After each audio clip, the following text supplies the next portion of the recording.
26.2 miles. That's the distance that someone covers when they run a marathon.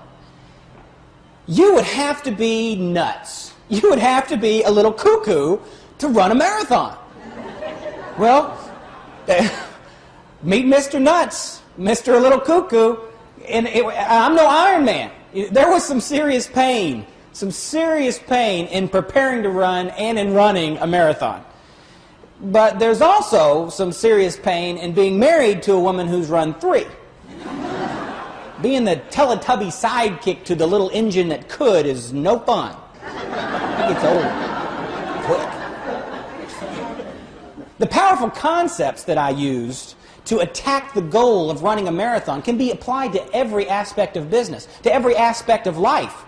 I know that if I can use these concepts to prepare my mind, my body, for running a marathon, you can use them to accomplish any goal. Because when I first started training, I was 40 pounds overweight, and my doctor had just told me that my cholesterol level was way, way high. Like it was the main ingredient of my blood. Now, I don't want you folks to get the wrong expectations about this little talk. This story does not end with me winning a marathon. Right? There's no picture that I'm going to have them shoot up on the Jumbotron over there of me beating out a dude from Kenya. All right?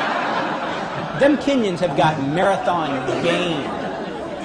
Now, see, before I started, my idea of an exercise program, and I was committed to this, my idea of an exercise program was at the beginning of each and every year, I would set that New Year's resolution to lose weight. And I'd get myself a fitness membership. And I'd work out. Once. Twice. No, just twice. And then I just stumble right back into my normal routine. And no matter how much I wanted it, no matter how bad I wanted it, the first step for me to take in running a marathon was not for me to put on my $20 discount sneakers and run 26.2 miles. Now, the first time that I put on my $20 discount sneakers, I couldn't run 5 minutes. Now, that was a bad day. I already wanted to quit.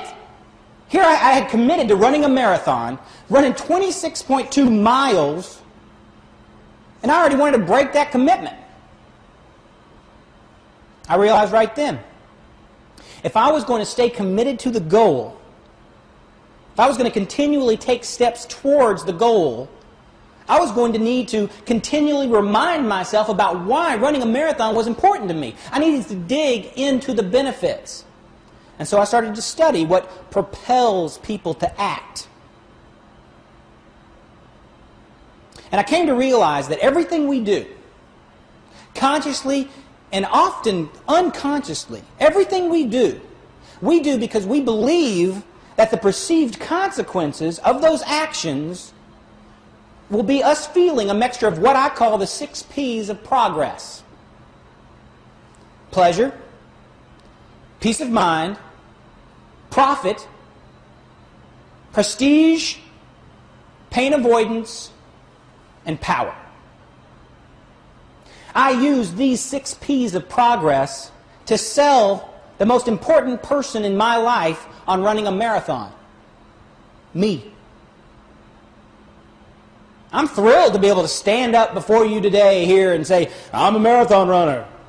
But I'm much more thrilled about being able to share the concepts that I use to become a marathon runner. But my goal is not for you to know these concepts. The aim of learning is not knowing. The aim of learning is action.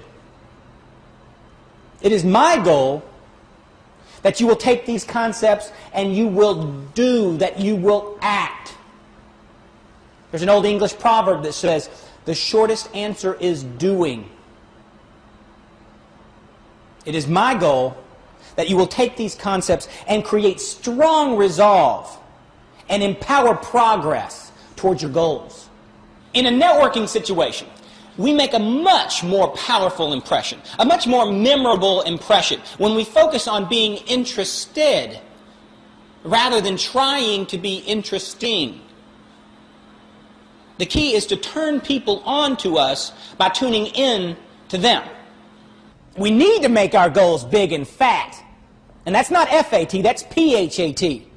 FAT is a hip-hop slang acronym for pretty hot and tempting or pretty hot and tasty. Basically, fat means attractive. And that's exactly what we have to start making our goals for our lives. By digging into the benefits, we need to make them so tempting, so enticing, so attractive that we're compelled to continually make choices that progress us towards their achievement. We need to be real careful what we say to ourselves and believe about ourselves. Henry Ford said, whether you think you can or whether you think you can't, you're right. Now, what I'm talking about here is affirmations. Now, I admit, when I first realized that I was going to be passionately encouraging people to look at affirmations, I had nightmares of Stuart Smalley from Saturday Night Live. You know, I'm good enough, smart enough, doggone it, people like me. But I had to dig a little deeper, and I came to realize that we all use affirmations all the time. It's just that most of them are negative. They're self-limiting. I have a short attention span. I'm not a good speller. I participate in road rage. See, our brains are trippy. You know, they're complicated. They do amazing things. But at their core, our brains want to be right. Whatever we continually say to ourselves, our brain is going to take actions to make that true. So we need to be real careful with what we say to ourselves. Because whatever you say to yourself, you're right.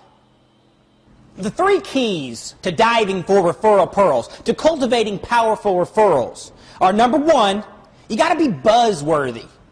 Being buzzworthy means that you have provided so much progress, so much positive heat to that person, to their business, to their life, that they have to talk about you.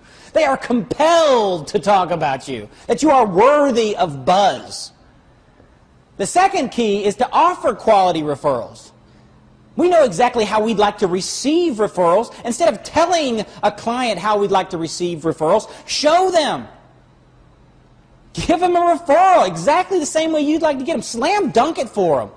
And the third key is, and I purposely put this third key last. Way too much attention has been focused on this third key. It's powerful, but in fact, if you are really buzzworthy and you are always looking out for opportunities to offer quality referrals, you don't need key number 3. Key number 3 is asking for referrals. But you have to know how, and more importantly, you need to know when. All progress is change, but not all change is progress. It's very natural for us to resist change, but we embrace progress.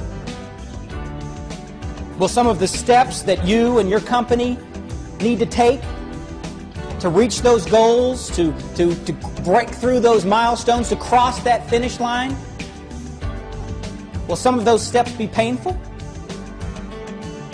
Yes. But let me ask you this. What is more painful to you?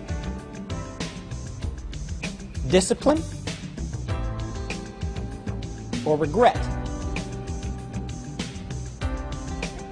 I encourage you to strengthen your commitment, your strong resolve to doing the next right thing right by continually digging in to the personal benefits that reaching your company's goals will have on your life.